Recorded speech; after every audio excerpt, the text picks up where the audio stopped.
ya.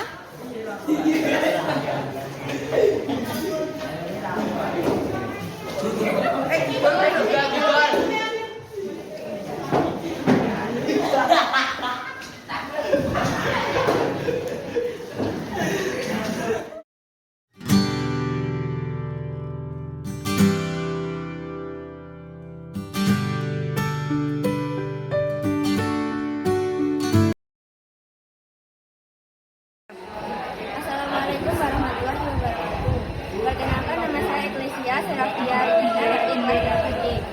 Saya akan memberikan testimoni mengenai pembuatan keyakinan kelas yang sudah dilakukan oleh Bu Emma bersama dengan guru siswa. Dengan membuat keyakinan kelas ini, kami dilibatkan untuk membuat kesepakatan atas nilai-nilai kebajikan yang harus ada dalam diri kami. Kami akan berusaha untuk menjaga komitmen untuk melaksanakan keyakinan-keyakinan tersebut. Menyepakati keyakinan, artinya kami juga ikut terlibat dalam penyusunan, bukan hanya diberikan aturan-aturan sepihak, dan kami senang mendapatkan keyakinan tersebut. Kami akan berusaha untuk menaati dan melaksanakan keyakinan-keyakinan tersebut. Terima kasih.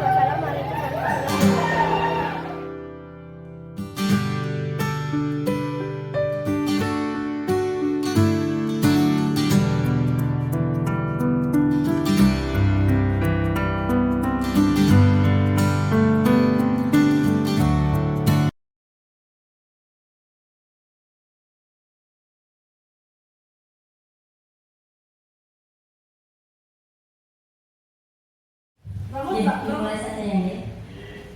Assalamualaikum warahmatullahi wabarakatuh.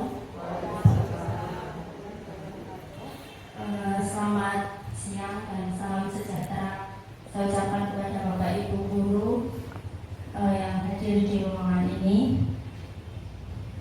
yang memenuhi undangan dari Ibu Emma. Sebelum acara dimulai, pertama-tama marilah kita mengucapkan puji syukur kehadirat Allah Subhanahu wa Ta'ala yang dengan rahmatnya telah mengumpulkan kita semua di ruangan ini dengan keadaan yang sehat, walafiat, tanpa halangan suatu apapun dalam acara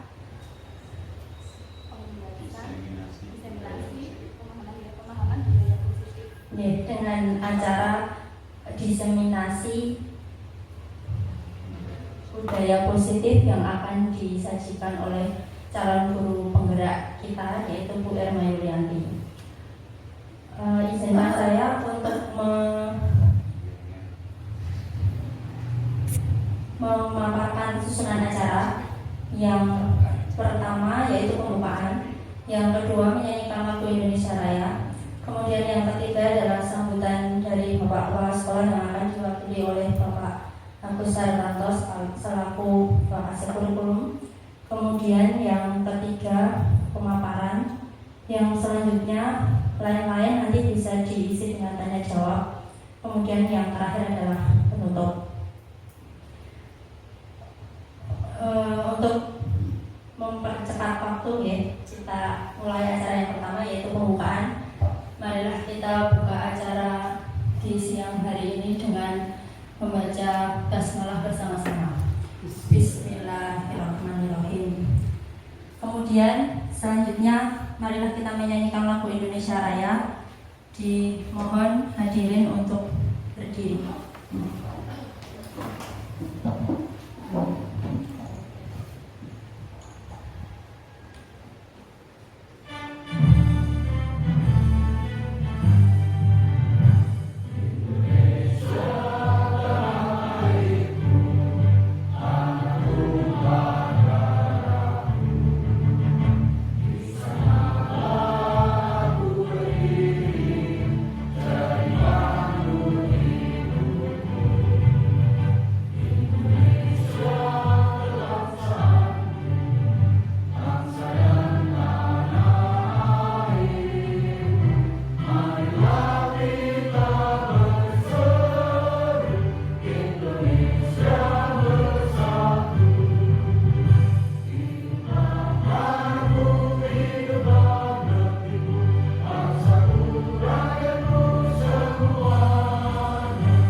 yaitu sambutan dari Bapak Kepala Sekolah yang akan diwakili oleh Bapak Agus Hartanto. Monggo Bapak. Terima kasih. Bismillahirrahmanirrahim. Assalamualaikum warahmatullahi wabarakatuh. Alhamdulillahirabbil alamin wassalatu wassalamu ala asyrafil anbiya'i wal mursalin sayyidina wa maulana Muhammadin wa ala alihi washabihi ajmain. Amma ba'du. Bapak Ibu yang saya hormati, Ibu pembicara Ibu Erma Yuliati yang saya hormati pula, perkenankanlah pada hari ini kami menyampaikan permohonan maaf dari Bapak Kepala Sekolah yang hari ini berhalangan hadir karena bersamaan dengan kegiatan sehingga tidak bisa mengikuti, dan menugaskan kepada saya untuk membuka acara diseminasi ini. Diseminasi budaya positif ini merupakan satu hal yang baik yang perlu kita budayakan. Dan seperti apa diseminasi tentang budaya positif itu nanti mungkin lebih rincinya akan diaturkan oleh Ibu Erma. Yang kedua, kami mengaturkan terima kasih kepada Bapak Ibu yang sudah berkenan hadir untuk acara hari ini. Semoga ini nanti berjalan dengan baik dan bermanfaat bagi kita semua. Demikian saya kira yang perlu kami aturkan, dan selanjutnya kami ucapkan selamat melaksanakan kegiatan diseminasi. Akhirnya sukses untuk Ibu Erma dan untuk Bapak Ibu guru semua. Assalamualaikum warahmatullahi wabarakatuh.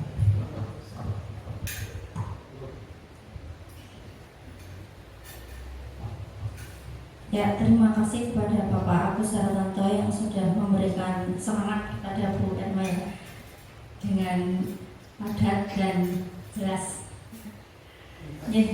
Tidak usah berlama-lama lagi ya Bapak dan Ibu, tentu saja sudah tidak sabar dengan apa itu budaya positif yang akan disampaikan oleh Bu Erma teman kita tuh seperti apa.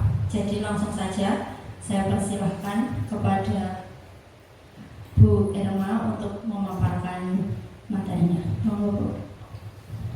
Baik, terima kasih kepada Ibu Utami yang sudah memberikan waktu kepada saya untuk menyampaikan materi mengenai budaya positif.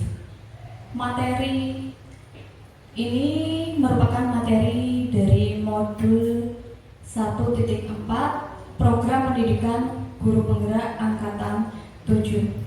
Namun sebelumnya sudah sepatutnya kita bersyukur kepada Tuhan Yang Maha Kuasa. Pada kesempatan hari ini kita diberi waktu kesehatan oleh Allah Subhanahu wa Ta'ala sehingga kita bisa berkumpul di sini dalam acara diseminasi atau pengimbasan mengenai budaya positif.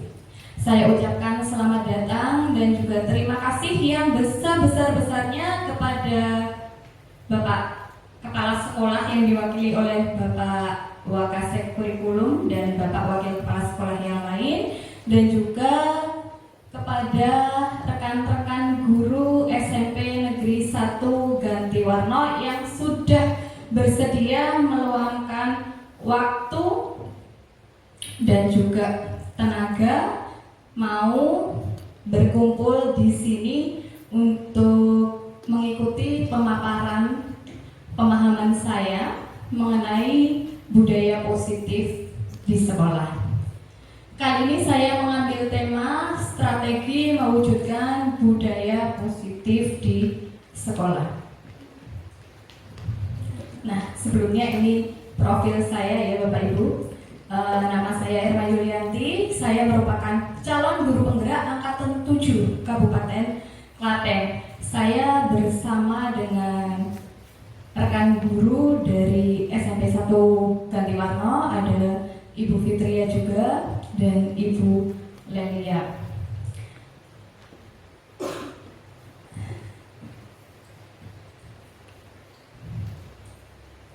Sebelum masuk ke materi, ada beberapa pertanyaan terlebih dahulu yang akan saya berikan kepada Bapak Ibu. Untuk yang pertama, setuju atau tidak setuju ini bahwa hukuman itu dapat mendisiplinkan anak? Monggo, siapa mau menjawab? Ibu Leli, ya. Kalau dari sisi katanya ilmu psikologis nggak setuju gitu. Tapi kalau dari sisi agama saya setuju. Berarti Bu Leli melihat dari dua sisi, nggih. Coba siapa lagi? Mungkin Pak Heru. Oh ya, Bu Rezeki. Kalau saya pribadi bahwa hukuman dapat mendisiplinkan anak sangat setuju. Karena pada kenyataannya tanpa hukuman anak tetap akan mengulang kembali kesalahan-kesalahan yang sudah kita buat apabila hanya kita doktrin hanya dengan kata-kata atau tanpa ada tindakan tegas. Baik, terima kasih Bu Juki. Barangkali ada Bapak atau Ibu guru yang lain? Monggo, Pak Agus mungkin?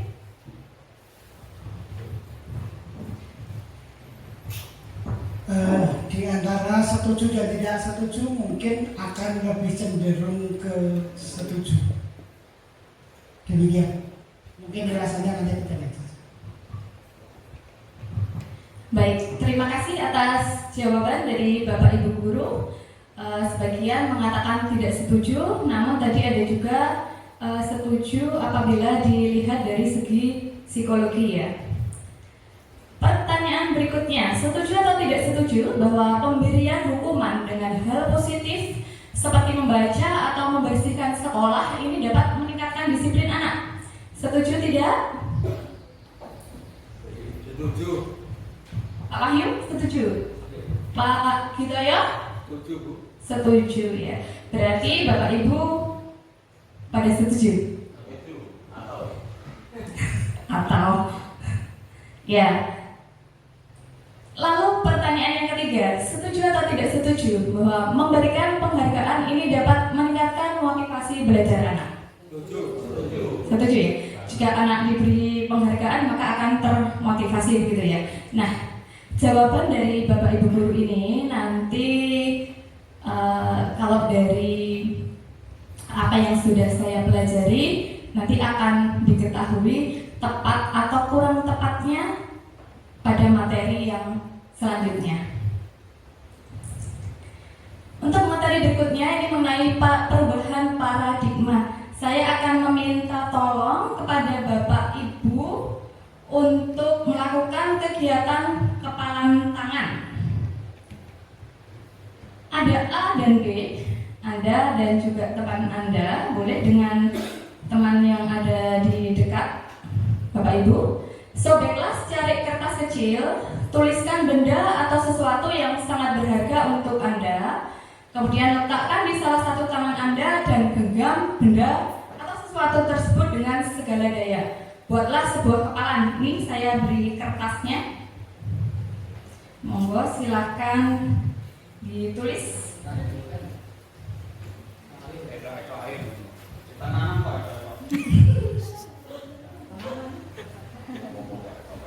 Apa hal yang paling berharga? Silakan Bapak Ibu tuliskan.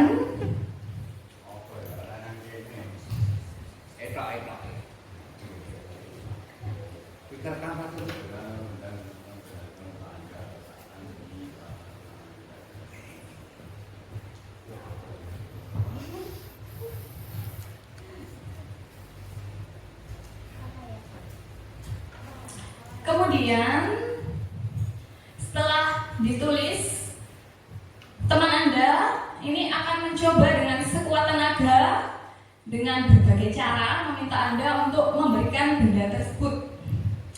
Teman Anda bisa dengan membujuk, mengancam, merayu, bahkan sampai menyuap. Silahkan disuap. Mau diberi iming-iming apa, monggo, atau apa saja agar Anda bersedia untuk membuka kepalan tangan. Silahkan dilakukan dengan teman yang dekat tempat duduknya. Monggo. Monggo. Silakan. Siapa dulu? Yuk, Pokoknya Anda berusaha untuk agar teman Anda itu mau membuka kepalan tangannya. Silakan. Monggo, Pak Heru.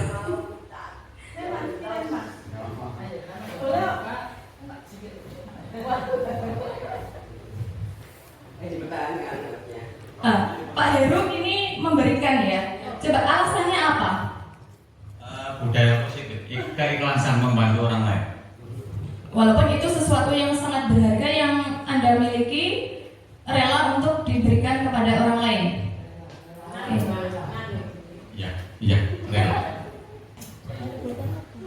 Ada yang berbeda pendapat atau berbeda yang dilakukan dari Pak Heru? Tadi Pak Wahyu ya, coba Pak Wahyu. Mengapa kok mempertahankan? Menurut saya ini benda yang saya pegang ini adalah benda yang sangat berharga. Ini kepribadian saya dan tidak mungkin akan saya dengan mudah saya ceritakan ke orang lain. Saya pertahankan. Oke, berarti Pak Wahyu akan berusaha mati-matian ya untuk mempertahankan apa yang menurut Pak Wahyu penting tadi.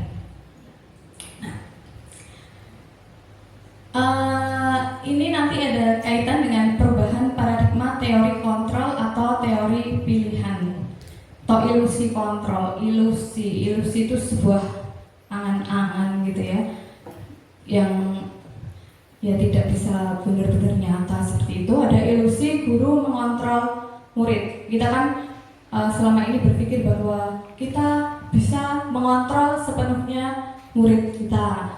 Kemudian ilusi bahwa kritik dan membuat orang merasa bersalah ini dapat menguatkan karakter. Lalu ilusi bahwa semua penguatan positif ini akan efektif dan bermanfaat. Ilusi bahwa orang dewasa ini memiliki hak untuk memaksa.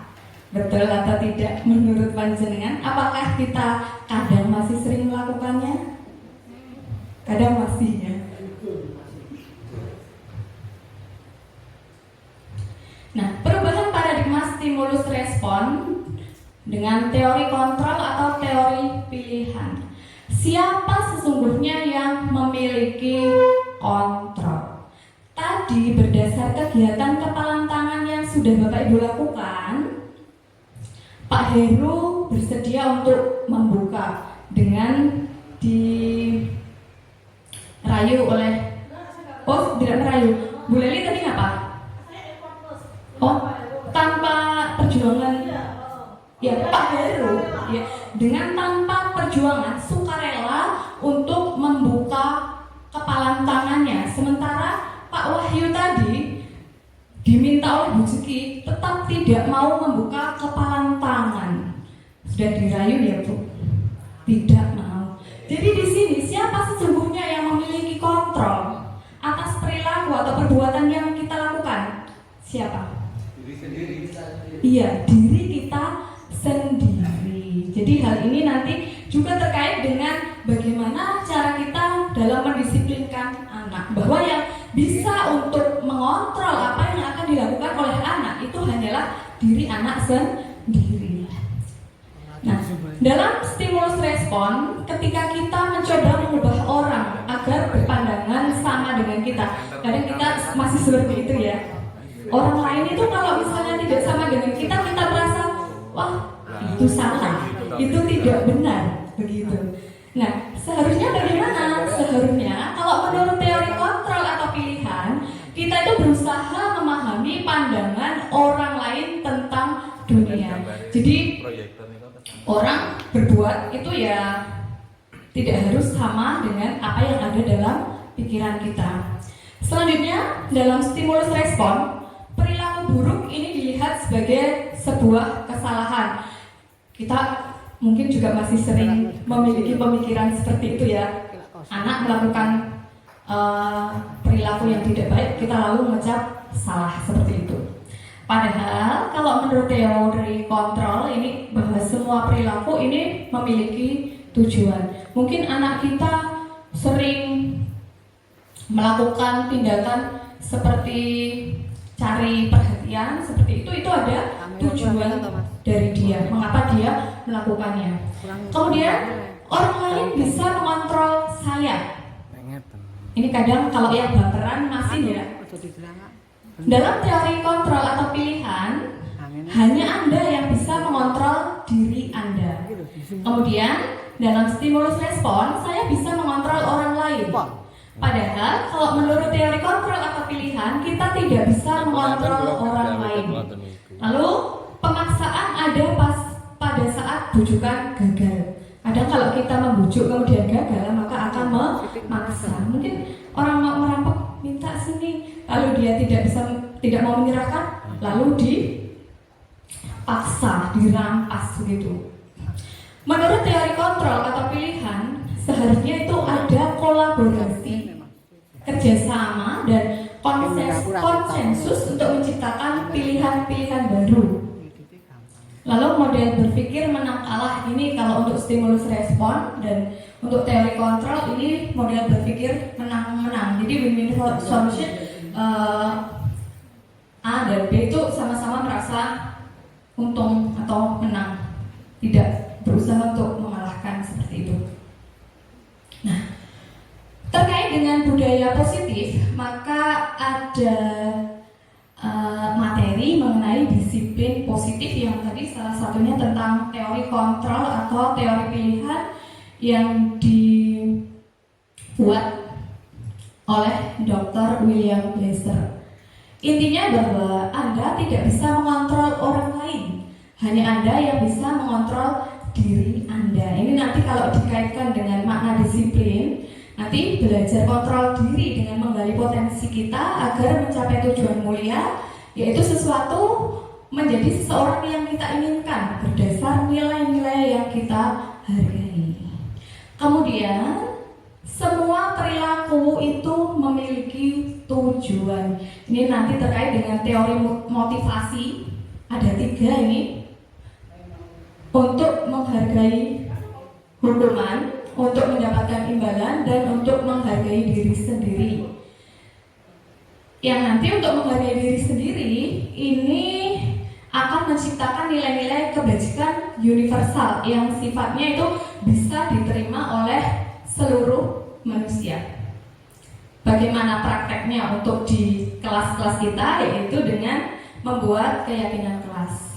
Lalu yang masih terkait dengan model berpikir menang-menang, kolaborasi konsensus ini guru memiliki 5 posisi kontrol, yaitu sebagai penghukum, pembuat rasa bersalah, teman, pemantau, manajer. Yang nanti dalam menangani masalah-masalah anak itu kita bisa menggunakan yang namanya segitiga restitusi, yang terdiri dari tahap-tahap menstabilkan identitas, validasi kebutuhan, menanyakan keyakinan. Nah, dalam melakukan restitusi ini juga kita didasarkan pada 5 kebutuhan dasar manusia. Ada bertahan hidup, penguasaan, kasih sayang dan rasa diterima, kesenangan, dan juga kebebasan. Apa makna disiplin? Disiplin ini berasal dari bahasa Latin, Bapak Ibu, yaitu disiplina, yang artinya adalah belajar. Makna asal dari kata ini berkonotasi dengan disiplin diri dari murid-murid Sokrates dan Plato. Disiplin diri membuat orang menggali potensinya menuju sebuah tujuan, apa yang dia hargai. Contohnya ini disiplin menabung, begitu ya, untuk mencapai sebuah tujuan yang diinginkan. Akan tetapi dalam budaya kita sekarang, makna dari kata disiplin ini sudah mengalami perubahan atau pergeseran ya, yaitu menjadi sesuatu yang dilakukan seseorang pada orang lain untuk mendapatkan kepatuhan.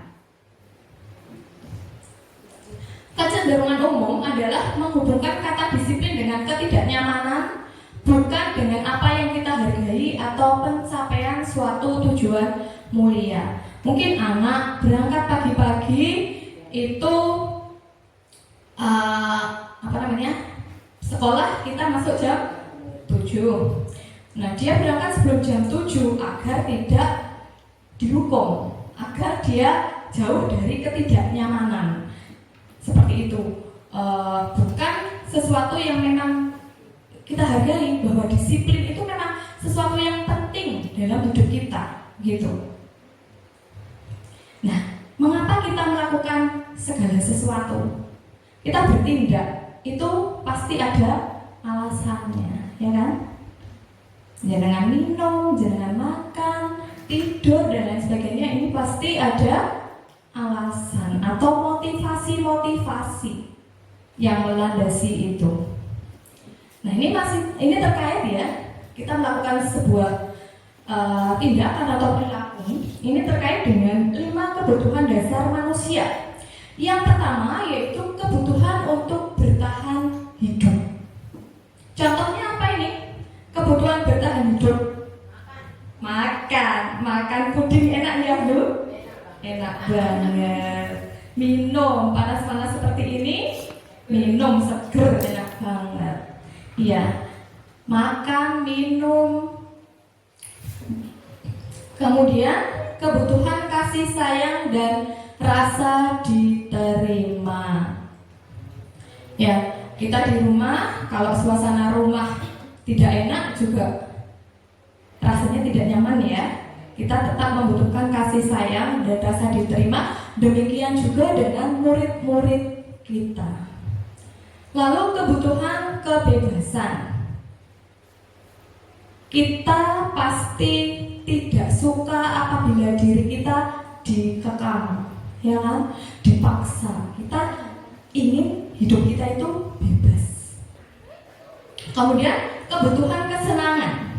Nah, kesenangan ini tidak hanya berlaku ketika kita masih kecil atau anak-anak kecil saja, bahkan kita sampai tua pun kita juga memerlukan kesenangan. Piknik-piknik katanya healing-healing begitu ya Bapak Ibu. Kemudian kebutuhan penguasaan. Mungkin dengan berkuasa maka dia akan merasakan lebih diterima atau bisa menggerakkan orang-orang seperti itu. Nah, teori motivasi perilaku manusia oleh Diane Gosson dalam bukunya Restructuring School Discipline. Motivasi ini biasanya ada 3, Bapak Ibu. Yang pertama untuk menghindari ketidaknyamanan atau hukuman. Apa yang akan terjadi apabila saya tidak melakukannya? Contohnya anak murid tadi berangkat jam 7 kurang agar dia tidak dihukum. Kalau dihukum kan tidak nyaman. Nah, motivasinya ini berasal dari eksternal karena takut dengan hukuman tadi ya. Kemudian yang kedua untuk mendapatkan imbalan dari orang lain atau institusi. Apa yang akan saya dapatkan apabila saya melakukannya? Ini motivasinya juga eksternal. Mungkin murid kita ada yang rajin belajar dengan motivasi kalau mendapatkan nilai tinggi nanti akan mendapatkan hadiah dari guru atau dari orang tua. Ini terkait pertanyaan yang tadi ya. Kemudian yang ketiga untuk menghargai diri sendiri. Saya akan menjadi orang yang seperti apa apabila saya melakukannya. Nah, motivasinya ini berasal dari dalam diri kita sendiri atau motivasi internal. Ini yang menjadi tujuan dari disiplin positif. Jadi kita ingin membuat anak itu menemukan sendiri. Motivasinya itu dari dalam diri sendiri. Nah, ini ada pernyataan dihukum oleh penghargaan. Bahwa penghargaan ini sebenarnya berlaku sama dengan hukuman. Artinya meminta atau membujuk seseorang ini melakukan sesuatu untuk memenuhi suatu tujuan tertentu dari orang yang meminta atau membujuk. Dorongannya di sini berarti eksternal dan akan ada faktor ketergantungan. Kadang anak kalau misalnya sudah kita janjikan akan kita beri hadiah, kemudian suatu saat kita tidak akan memberikan reward atau hadiah itu, maka anak itu akan merasa, nggak asik, saya nggak mau belajar lagi, soalnya kan saya tidak mendapatkan hadiah gitu atau penghargaan. Nah, jadi ada beberapa dampak dari pemberian penghargaan. Yang pertama, ini bisa pengaruhnya jangka pendek dan juga jangka panjang. Penghargaan menghukum, penghargaan mengurangi ketepatan, penghargaan tidak efektif, dan penghargaan bisa merusak hubungan. Ini dihukum oleh penghargaan bisa menurunkan kualitas, bisa mematikan kreativitas, dan mengurangi motivasi intrinsik dari dalam diri. Sehingga apa yang perlu kita tanamkan kepada murid-murid kita yaitu adalah motivasi yang ketiga, motivasi intrinsik, yaitu untuk menjadi orang yang mereka inginkan dan menghargai diri sendiri dengan nilai-nilai kebajikan yang mereka percaya. Nah, nilai-nilai kebajikan universal ini merupakan sifat-sifat positif manusia yang merupakan tujuan mulia yang ingin dicapai setiap individu. Nilai-nilai tersebut sifatnya universal, jadi bisa diterima seluruh masyarakat di dunia ini ya, lintas bahasa, lintas suku, agama maupun latar belakang. Setiap perilaku atau perbuatan ini memiliki suatu tujuan. Dengan mengaitkan nilai-nilai kebajikan yang diyakini seseorang, maka motivasi intrinsiknya akan terbangun, sehingga menggerakkan motivasi dari dalam untuk mendapat atau mencapai tujuan mulia yang diinginkan.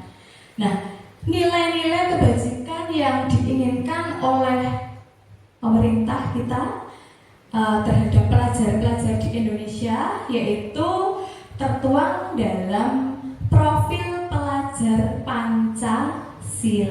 Ini ada di kurikulum Merdeka nih Bapak Ibu. Yang pertama yaitu beriman dan bertakwa kepada Tuhan Yang Maha Esa dan berakhlak mulia. Selanjutnya mandiri, bernalar kritis, berkebinekaan global, bergotong royong, kreatif. Nah, bentuk program kebajikan atau apresiasi dengan memberikan pengakuan ya, kita bisa memberikan pengakuan secara khusus, secara pribadi, dan kepada semua murid secara bergantian. Beri pengakuan secara konsisten dan fokus pada proses. Mungkin seorang anak yang awalnya melakukan kesalahan, walaupun dia lalu belum sepenuhnya berubah total, kita di situ harus menghargai prosesnya dengan memberikan apresiasi. Nah, contoh pengakuan atau apresiasi kebajikan ini bisa dengan menggunakan kalimat-kalimat. Kemarin saya perhatikan di sini ada nilai kebajikan, rasa empatimu besar sekali. Situasinya bagaimana pada saat menolong murid baru di kelas kita. Kemudian saya menghargai kepedulianmu pada saat kamu membantu teman-temanmu di tugas kelompok. Terima kasih untuk rasa tanggung jawabmu pada saat kamu memungut kertas-kertas yang berserakan di lantai. Ini contoh pengakuan atau apresiasi kebajikan. Nah, langkah nyatanya bagaimana Bapak Ibu? Kita menerapkan di kelas terhadap siswa-siswa yang kita ajar. Itu bisa dengan membuat kesepakatan atau keyakinan kelas. Mengapa keyakinan kelas kok bukan peraturan kelas? Mengapa kira-kira? Kok kesepakatan? Jadi disepakati bersama, bukan peraturan kelas saja. Monggo, siapa mau menjawab? Bu Endang mungkin silakan. Kalau itu suatu kesepakatan, berarti semua siswa merasa membuat peraturan tersebut. Tetapi kalau itu merupakan aturan, bukan suatu kesepakatan, berarti hanya salah satu pihak yang membuat peraturan, tetapi semua anggota kelas harus mentaati aturan tersebut. Terima kasih Bu Endang. Mengapa keyakinan kelas menurut Bu Endang bahwa kalau keyakinan atau kesepakatan itu disepakati bersama-sama sehingga nanti bisa berlaku untuk semuanya secara legowo gitu ya, karena mereka yang menyepakati. Kemudian kalau peraturan itu kan biasanya ada satu pihak yang membuat, tapi itu harus dilaksanakan oleh semuanya. Nah, langkah-langkahnya ini kemarin saya sudah membuat keyakinan kelas ya. Ini bisa dengan mempersilakan murid untuk melakukan curah pendapat tentang peraturan yang perlu disepakati di kelas, kemudian mencatat semua masukan para murid di papan tulis atau di kertas plano atau menggunakan sticky note yang ditempel di mana semua warga kelas itu bisa melihat hasil curah pendapat. Kemudian menyusun keyakinan kelas dengan mengganti kalimat-kalimat dalam bentuk negatif menjadi positif. Jadi misalnya jangan, tidak boleh, lalu itu diganti menjadi yang positif. Mengubah kalimat peraturan menjadi nilai kebajikan yang dituju, menyatukan pernyataan-pernyataan yang sejenis dalam satu nilai kebajikan. Semua warga kelas dipersilakan menyetujui dengan menandatangani keyakinan kelas, lalu memasang keyakinan kelas yang sudah mereka sepakati itu ke tempat, misalnya ditempel ya, ke suatu tempat yang mudah dilihat oleh seluruh warga kelas. Nah, ini ada video Bapak Ibu tentang pembuatan keyakinan kelas. Monggo silahkan.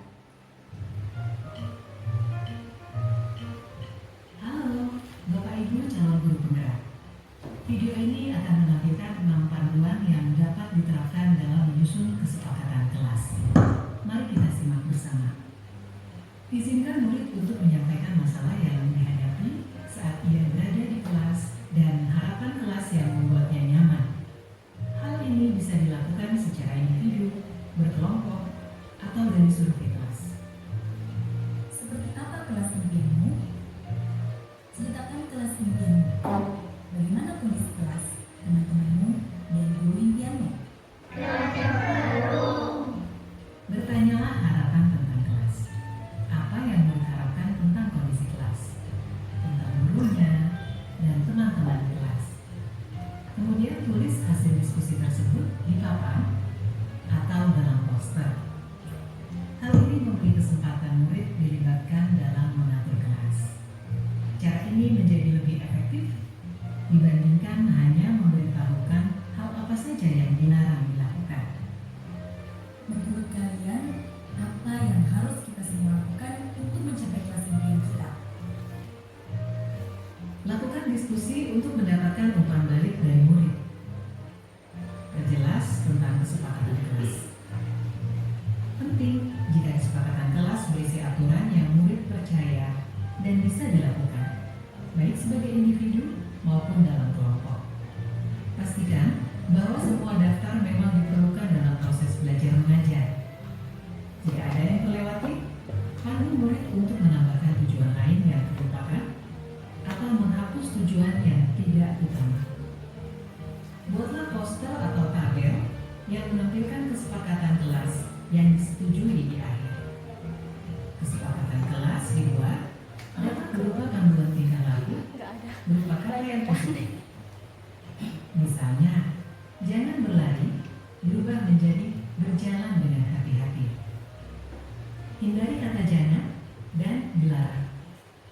Pada poin pertama, murid sepakat saling mendengarkan antara guru dan murid. Guru bisa menuliskan berupa gambaran tingkah laku yang diharapkan dari kesepakatan.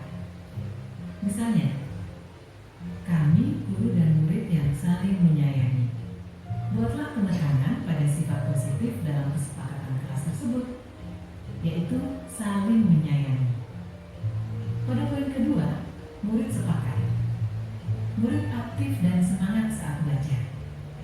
Guru bisa menuliskan berupa gambaran tingkah laku yang diharapkan dari kesepakatan. Misalnya, kami murid yang semangat belajar. Buatlah penekanan pada sifat positif dalam kesepakatan kelas tersebut, yaitu semangat. Pada poin ketiga, murid sepakat saling membantu jika ada yang mengalami kesulitan. Guru bisa menuliskan berupa gambaran tingkah laku yang diharapkan dari kesepakatan. Misalnya, kami murid yang peduli dengan teman-teman. Buatlah penekanan pada sifat positif dalam kesepakatan kelas tersebut, yaitu peduli. Pastikan jumlah poin kesepakatan kelas tidak terlalu banyak, sehingga mudah dipahami dan dilakukan. Untuk menciptakan rasa memiliki, beri waktu bagi semua murid untuk menandatangani atau memberi nama ataupun tanda pada poster kontrak kesepakatan. Guru juga perlu memberikan tanda tangan. Letakkan poster kontrak kesepakatan di bagian kelas yang terlihat oleh semua murid dan guru. Perhatikan umur perkembangan murid. Untuk murid PAUD, bisa memberikan cap tangan untuk tanda menyepakati kesepakatan kelas. Lakukan refleksi secara rutin terkait kontrak kesepakatan kelas yang sudah disusun. Tanyakan siswa terkait perkembangan penerapan aturan dan tentukan apakah ada hal yang perlu diubah atau diperbaiki. Apakah kesepakatan kelas ini sudah bisa dilakukan? Sudah, Bu, tapi kadang masih ada yang suka ngobrol. Ayo kita diskusikan lagi mengapa hal ini sulit dilakukan. Baik, Bu. Lakukan proses ini terutama saat pertama, awal tahun ajaran baru.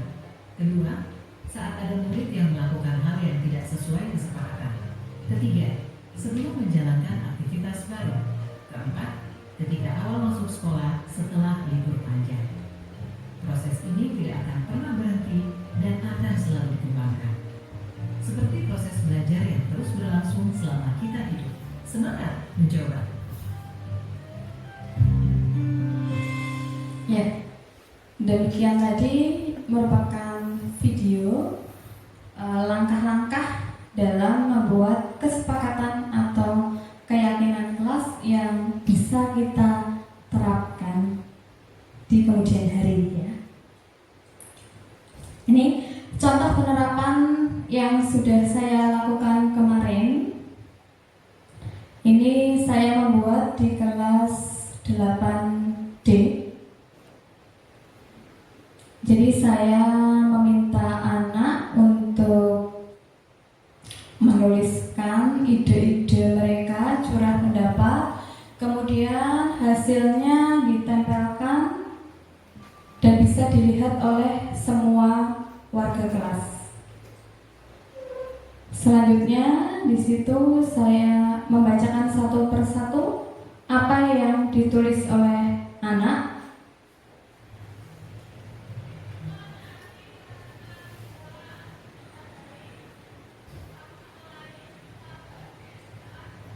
Selanjutnya dari apa yang sudah dituliskan oleh anak, curah pendapatnya itu kemudian dikelompok-kelompokkan yang nilainya itu hampir sama nilai kebajikannya. Selanjutnya anak membuat poster dan ditempel di ruang kelas di tempat yang mudah dilihat oleh seluruh warga kelas. Kemarin untuk kelas 8D itu saya minta ditempelkan di dekat pintu biar setiap kali mau keluar atau masuk itu bisa melihat. Nah, ada hal-hal yang masih kurang ya. Refleksi saya kemarin ketika saya menerapkan mengimplementasikan keyakinan kelas di kelas itu. Ini kemarin saya masih belum sempurna. Contohnya untuk keyakinan kelas yang kami buat itu belum kami tanda tangani, sudah kami pasang terlebih dahulu. Ini untuk ke depan bisa saya lakukan perbaikan. Kemudian keyakinan kelas ini nanti untuk rencana ke depan itu perlu kita evaluasi secara berkala. Selanjutnya ini terkait dengan pertanyaan-pertanyaan tadi di awal, ada hukuman, konsekuensi, dan restitusi. Tindakan terhadap suatu pelanggaran pada umumnya saat ini itu berupa apa?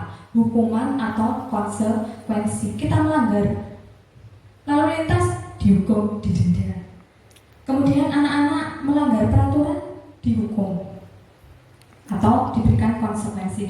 Nah, di dalam modul 1.4 program pendidikan guru penggerak ini diperkenalkan program disiplin positif yang dinamakan dengan restitusi, yang ini untuk memberikan tindakan kepada anak-anak yang melakukan sebuah masalah atau problem begitu. Nah, coba ini Bapak Ibu, coba di sini ada beberapa tindakan guru, nanti itu merupakan hukuman atau konsekuensi. Mencatat 100 kali di dalam buku kalimat saya tidak akan terlambat lagi karena terlambat ke sekolah. Ini hukuman atau konsekuensi menurut Bapak Ibu? Hukuman. Ya. Kemudian lari mengelilingi lapangan basket 2 kali karena terlambat hadir di sekolah. Hukuman atau konsekuensi? Hukuman. Murid diminta untuk push up 15 kali karena tidak menggunakan masker ke sekolah. Relate nggak ini dengan yang dilakukan dengan kesalahannya? Kemudian menggantikan kertas tugas teman yang telah dicoret-coret. Konsekuensi. Membersihkan tumpahan air di meja tulis karena tersenggol pada saat belajar. Ya. Lalu murid disuruh untuk mengenakan sepatu seharian di sekolah karena tidak mengenakan sepatu hitam. Murid disuruh untuk, untuk tidak mengenakan sepatu seharian. Jadi sepatunya itu dilepas. Istilahnya kalau kita nyeker, gitu. Ini hukuman atau konsekuensi? Konsekuensi. Hukuman. Ya. Lari mengelilingi lapangan basket 2 kali karena terlambat 10 menit untuk pelajaran PJOK. Nah, Pak Randy ini pelajaran PJOK. Apa Pak? Konsekuensi. Ya. Inilah jawabannya Bapak Ibu. Mencatat 100 kali tadi hukuman, yang terlambat lalu keliling lapangan basket 2 kali hukuman, push up ini juga hukuman, menggantikan kertas tugas konsekuensi, membersihkan tumpahan konsekuensi. Ini yang disuruh tidak mengenakan sepatu ya. Ini adalah hukuman. Lari mengelilingi lapangan basket terlambat 10 menit olahraga, konsekuensi. Nah, perbedaan hukuman dan konsekuensi, hukuman itu sesuatu yang menyakitkan harus terjadi, sementara konsekuensi yaitu yang harus terjadi saja, tidak perlu menyakitkan. Membuat anak sakit fisik maupun hati untuk jangka waktu lama, ini untuk hukuman, sementara konsekuensi ini merasa tidak nyaman dalam jangka waktu pendek. Yang hukuman ini bisa jadi anak membenci disiplin, membenci kedisiplinan, kemudian ada paksaan di situ, mendorong anak menyakiti diri sendiri, konsep diri yang buruk. Nek dihukum ini biasanya terus, wah aku ini berarti elek banget ya gitu. Anak belajar untuk menyembunyikan kesalahan, takut dihukum, marah, rasa bersalah, dipermalukan, merasa tidak dihargai. Untuk yang konsekuensi ini, anak menghargai disiplin, kemudian ada stimulus dan tanggapan, jadi tidak dipaksa gitu Bapak Ibu. Mendorong anak agar lebih mudah menyesuaikan diri. Lalu di sini akan terbentuk konsep diri yang baik. Anak belajar untuk mematuhi peraturan. Lalu kehilangan hak, dibuat tidak nyaman, diasingkan, ini untuk sementara. Nah, terkait dengan hukuman dan konsekuensi, ada satu lagi yaitu restitusi. Apa sih restitusi itu? Restitusi ini merupakan sebuah proses menciptakan kondisi bagi murid untuk memperbaiki kesalahan mereka, sehingga mereka bisa kembali pada kelompok mereka dengan karakter yang lebih kuat. Jadi tidak lalu dikucilkan seperti itu. Restitusi ini juga merupakan proses kolaboratif melibatkan banyak pihak bekerja sama ya, mengajarkan murid untuk mencari solusi atas masalah mereka dan membantu murid berpikir tentang orang seperti apa yang mereka ingin menjadi. Pengen jadi apa mereka itu? Dan bagaimana mereka harus memperlakukan orang lain. Tadi sudah ya Bapak Ibu. Ya. Kita sebagai guru dalam mengontrol masalah kedisiplinan anak, kita itu memiliki 5 posisi kontrol. Yang pertama, ini adalah sebagai penghukum, kemudian pembuat rasa bersalah, teman, pemantau, dan manajer. Menurut Bapak Ibu, ini yang paling tepat untuk kita terapkan, itu posisi kita sebagai guru di posisi kontrol apa? Apa? Menurut saya di posisi kontrol manajer. Ya, kita sebagai guru tidak selayaknya menjadi penghukum, apalagi membuat rasa salah. Jadi kita kepada murid itu bisa menjadi pemimpin atau memberi contoh yang baik. Ya, terima kasih. Iya, posisi kita yang paling tepat itu sebaiknya berada pada posisi manajer. Kalau sebagai penghukum itu kadang ya, guru itu bisa berbuat yang tidak menyenangkan, bisa menghardik, menunjuk-nunjuk, menyakiti, dan menyindir. Mungkin kita perlu introspeksi ya. Kita kadang mungkin masih ada waktunya melakukan hal tersebut karena emosi kita terhadap anak yang melakukan kesalahan. Kemudian butuh berkata, kalau kamu tidak melakukannya, awas ya, rasakan. Awas kowe, kata Pak Rusman. Kemudian hasilnya bagaimana? Anak itu biasanya akan memberontak, menyalahkan orang lain, dan bahkan sering berbohong. Nah, kaitannya dengan dunia berkualitas, murid ini meletakkan guru di luar dunia berkualitas. Kemudian muridnya itu berkata, biarin saja, nanti juga marah-marah lagi. Dampak pada murid ini mengulangi kesalahan. Kalau membuat rasa bersalah, ini biasanya guru berceramah mengatakan, seharusnya kamu tuh begini loh nak, ibu kecewa, seperti itu. Guru berkata, kamu seharusnya, kamu sudah tahu, ibu lelah sekali mengatakannya, ibu stres. Jadi anak itu biar dia itu merasa bersalah karena sudah berbuat seperti itu. Oke. Kalau kamu seperti itu terus, itu berarti kamu akan membuat bu guru merasa tidak baik di mata bapak kepala sekolah atau teman-teman yang lain karena tidak bisa mendisiplinkan kamu. Nah, hasilnya bagaimana? Ini murid, anak itu juga bisa menyembunyikan, menyangkal, dan juga berbohong. Terkait dengan dunia berkualitas, ini guru murid meletakkan guru di dalam dunia yang berkualitas. Kata-katanya bisa, maafkan saya. Kemudian anaknya itu bisa merasa rendah diri. Kalau posisi sebagai teman, ini membuat alasan-alasan untuk muridnya. Ayolah, lakukan demi ibu. Masa kamu tidak mau sih? Ingat tidak, ibu pernah bantu kamu. Seperti itu. Ini bisa membuat anak itu ketergantungan.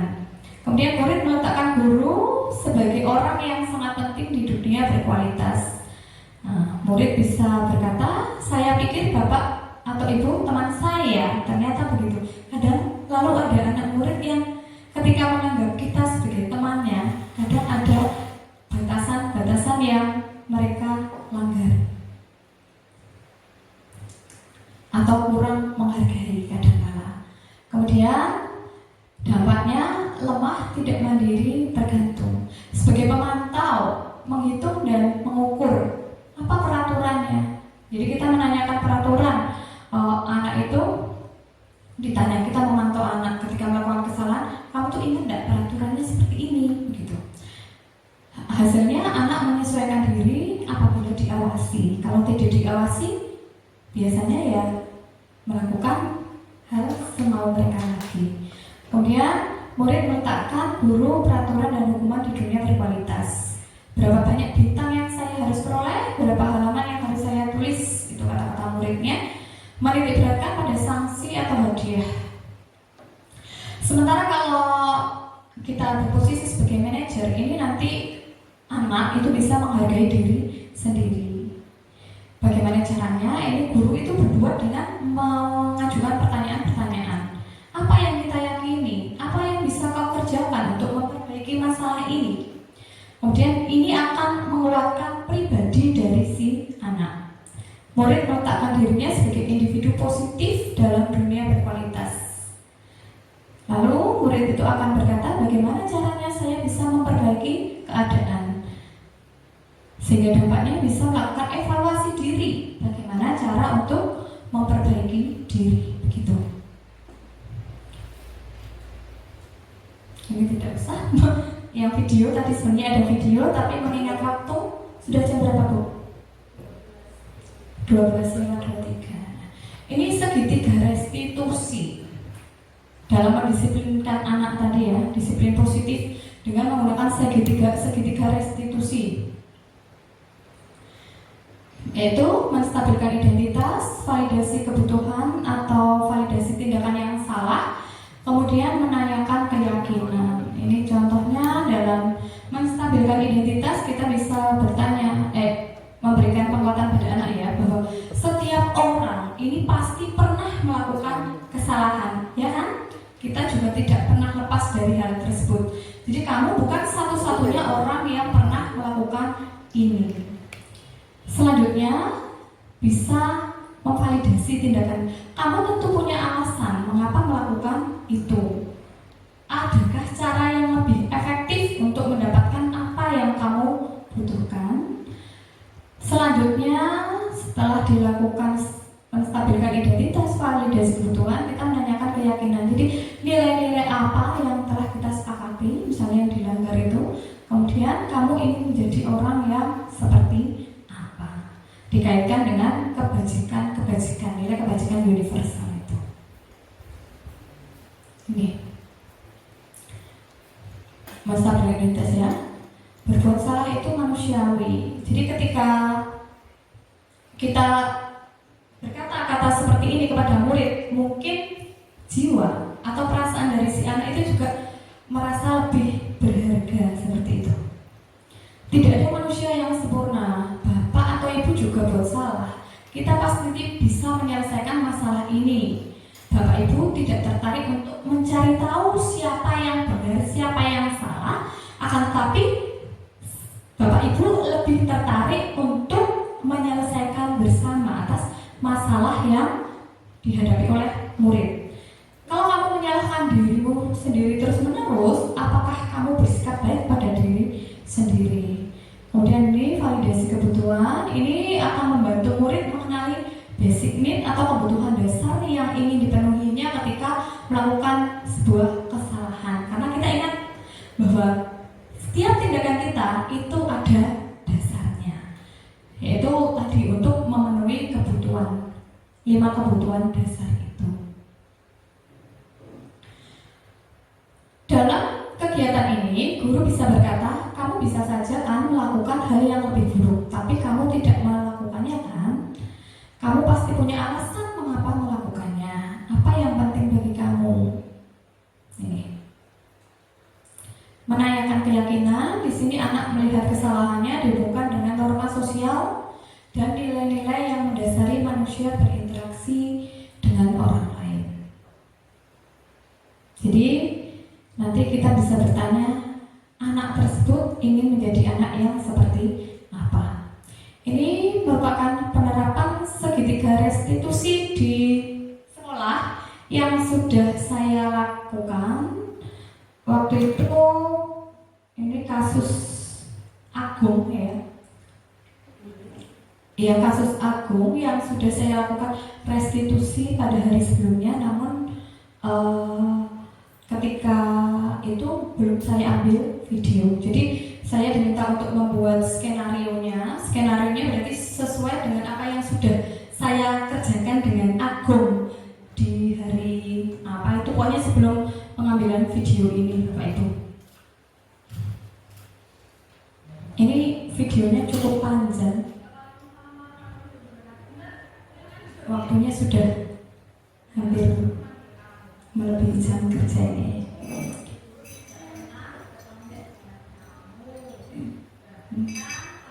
Saya persingkat saja ya.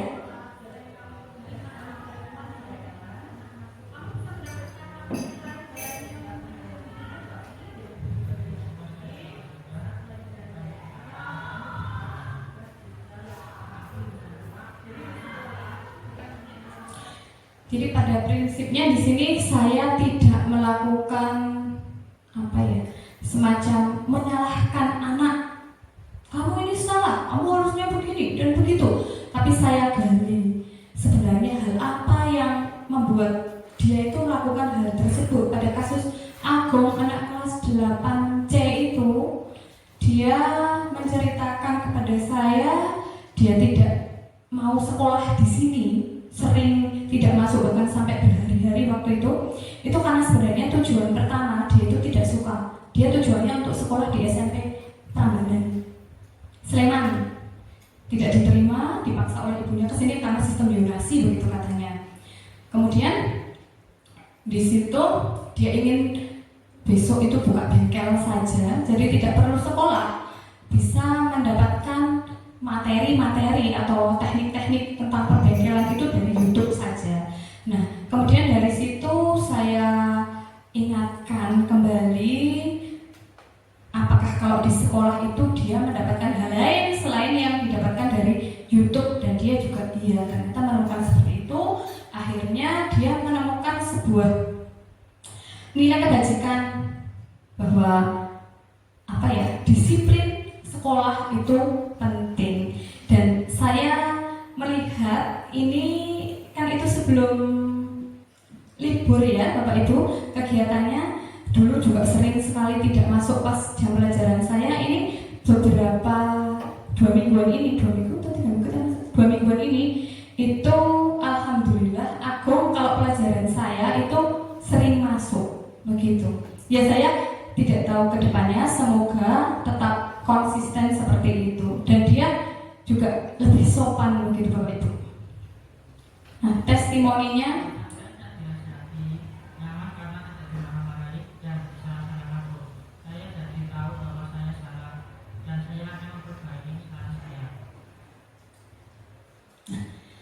pengalaman dan pembelajaran yang saya dapatkan setelah menerapkan konsep budaya positif. Yang pertama itu saya merasa senang karena saya juga merasa diingatkan begitu. Mungkin selama ini saya masih sering atau kadang-kadang menerapkan posisi kontrol sebagai penghukum. Kemudian setelah ini saya berusaha untuk memperbaiki diri, berusaha dalam posisi manajer. Jadi hubungan emosi dengan anak murid ini menjadi lebih baik. Ketika hubungan emosi lebih baik, maka saat kita melakukan pembelajaran itu ya insya Allah akan lebih baik.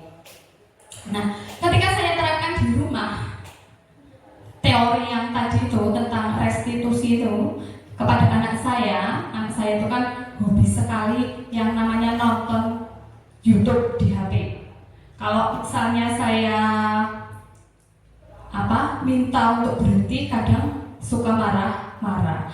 Kemudian saya dekati dengan baik, saya tanya apa manfaatnya nonton HP seperti ini, apa dampak buruknya dan lain sebagainya. Akhirnya dia sedikit banyak itu sudah berubah. Kalau dulu misalnya Dek tidak boleh nonton HP, saya agak emosi gitu ya, wah dia langsung melakukan pemberontakan terhadap saya. Kadang keluar kata-kata yang agak tinggi nadanya, bahkan HP itu dibanting. Cuman untuk saat ini alhamdulillah saya merubah pola itu dia menjadi lebih sadar ya, walaupun belum 100% misalnya diingatkan lalu dia berhenti seperti itu juga, tapi saya menghargai prosesnya begitu. Nah, demikian tadi materi yang saya sampaikan. Ada kurang dan lebihnya saya mohon maaf. Salam calon guru penggerak, bergerak menggerakkan. Sekian dan terima kasih. Saya kembalikan kepada Ibu Moderator. Ya, tepuk tangan yang meriah kepada teman kita yang sudah memaparkan materi dengan jelas, ya, dengan panjang. Dari pemaparan yang sudah dipaparkan oleh teman kita, saya buka pertanyaan atau tanya jawab agar bisa dijawab oleh teman kita. Monggo Bapak Ibu yang ingin bertanya, saya persilakan. Monggo Bapak Ibu, barangkali ada yang ingin ditanyakan, silakan. Siapa? Monggo, ayo. Walaupun sudah siang, harus masih semangat ini. Monggo siapa? Ada mau bertanya mungkin? Sudah paham. Pak Aris? Sampun. Sudah pintar semuanya. Sudah jelas. Iya, karena Bapak Ibu guru di sini ternyata sebagian besar jauh lebih senior daripada saya dengan pengalaman maupun usianya. Ternyata ya. Monggo. Ini masih dibuka sesi untuk tanya jawab. Ada tidak? Atau mungkin akan bertanya tentang penerapan yang lebih jelas begitu? Atau rencana kita dalam menerapkan budaya positif di sekolah? Nggak ada? Oh, tidak ada. Ternyata tidak ada, Bu Tami. Ya, berarti Bapak Ibu guru yang ada di sini sudah paham semuanya, ya. Sudah paham dengan penjelasan Bu Irma yang cukup jelas nih, Bapak Ibu, berarti. Sangat menarik.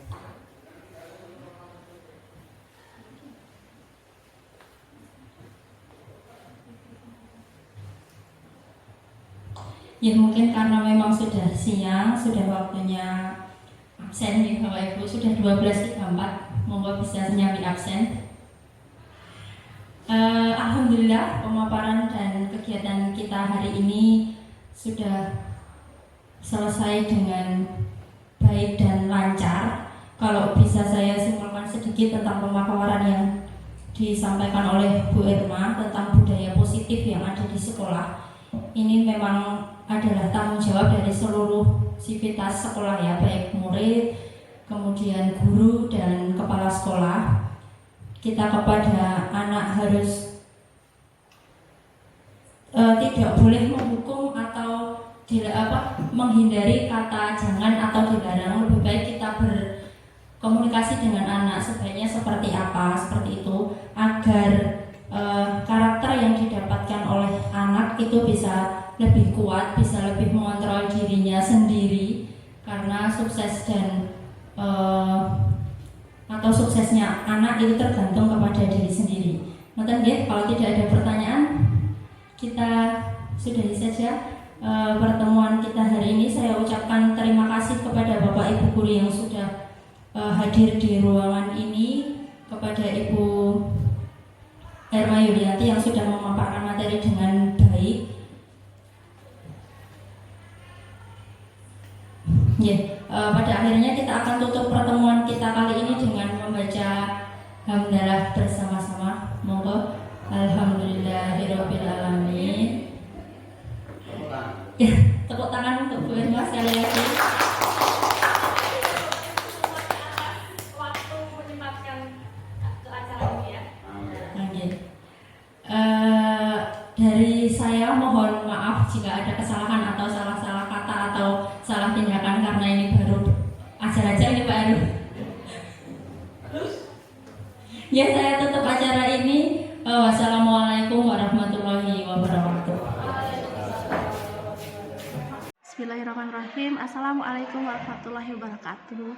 Perkenalkan, nama saya Lelia Syabani. Saya mengajar di SMP Negeri 1 Gantiwarno, Klaten. Saya rekan dari Irma Yulianti yang merupakan calon guru penggerak angkatan 7. Beberapa waktu yang lalu, kami beserta teman-teman kami di sekolah diberikan diseminasi atau pemaparan tentang penerapan disiplin positif di sekolah. Sebagai guru BK, tentunya saya sangat menyambut baik tentang adanya diseminasi ini. Karena bagaimanapun, isu kedisiplinan siswa ini menjadi isu utama yang kerap sekali dikaitkan dengan bidang yang saya ampu, yaitu bimbingan dan konseling. Dalam diseminasi tersebut, kami diajarkan tentang bagaimana sih menerapkan segitiga restitusi untuk anak itu, bagaimana anak mendapatkan istilahnya pencerahan atas kesalahan-kesalahan yang dilakukan dan bagaimana dia mengatasi rasa bersalahnya atau perasaan tersebut atau apa yang sudah mereka lakukan dengan tanggung jawab. Kemudian kami juga diajarkan atau dipaparkan tentang bagaimana membuat keyakinan-keyakinan kelas sebagai pengganti peraturan kelas yang kemungkinan itu akan lebih bisa diterima oleh anak karena mungkin lebih memanusiakan bagi mereka begitu. Kedepannya kami sangat berharap bahwa nantinya kami bisa menerapkan konsep disiplin positif ini di sekolah kami hingga menjadi lebih baik. Begitu testimoni dari saya. Sekian, terima kasih. Assalamualaikum warahmatullahi wabarakatuh. Assalamualaikum warahmatullahi wabarakatuh. Perkenalkan, nama saya Endang Utari. Saya teman dari Ibu Irma dari SMP Negeri 1 Gantiwarna. Saya di sini akan memberikan testimoni atas aksi nyata yang dipraktekkan oleh Ibu Irma, yaitu mengenai budaya positif. Pada materi yang disampaikan, ada materi keyakinan kelas dan restitusi. Keyakinan kelas berisi tentang nilai-nilai kebajikan yang harus dimiliki anak sebagai upaya mendisiplinkan anak. Dengan keyakinan kelas, anak diajak untuk berdiskusi, yaitu membuat kesepakatan bersama, bukan suatu peraturan yang sepihak dari guru. Dengan kesepakatan kelas diharapkan muncul adanya motivasi internal, sehingga anak menyadari jika melakukan suatu kesalahan, maka apa yang akan terjadi pada dirinya. Kemudian pada materi selanjutnya yaitu materi restitusi, berisi mengenai cara mengatasi anak yang memiliki masalah. Restitusi ini sudah dipraktekkan oleh Bu Irma. Bu Irma mengajak duduk berdua, duduk bersama dengan anak yang memiliki masalah. Pada saat itu, yaitu anak memiliki masalah, anak sering membolos. Maka Bu Irma bertanya kepada anak tersebut, apa yang menyebabkan anak tersebut membolos? Kemudian anak dengan senang hati mengutarakan apa sebenarnya yang terjadi.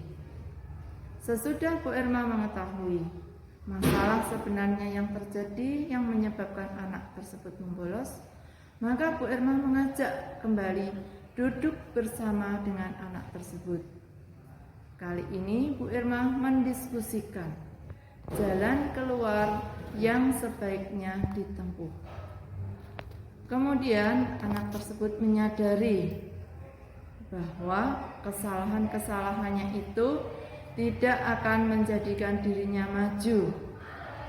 Kemudian anak tersebut mengikuti apa dari hasil diskusinya, yaitu atas kesadaran diri sendiri anak tersebut tidak membolos lagi. Anak tersebut dengan senang hati sekarang masuk sekolah, mengikuti pelajaran, mengikuti tugas-tugas guru, menjalankan semua perintah guru. Semua itu dilakukan dari dasar hati dia sendiri. Dia merasa senang, dia merasa nyaman untuk bersekolah kembali. Saya sangat berterima kasih atas ilmu yang diberikan oleh Bu Irma. Sungguh ilmu yang sangat bermanfaat. ilmu yang belum pernah saya dapat selama ini. Dengan semua ini saya berniat akan melaksanakan ilmu yang sudah saya dapat dari Bu Irma. Terima kasih Bu Irma atas ilmunya. Sukses untuk Bu Irma. Wassalamualaikum warahmatullahi wabarakatuh.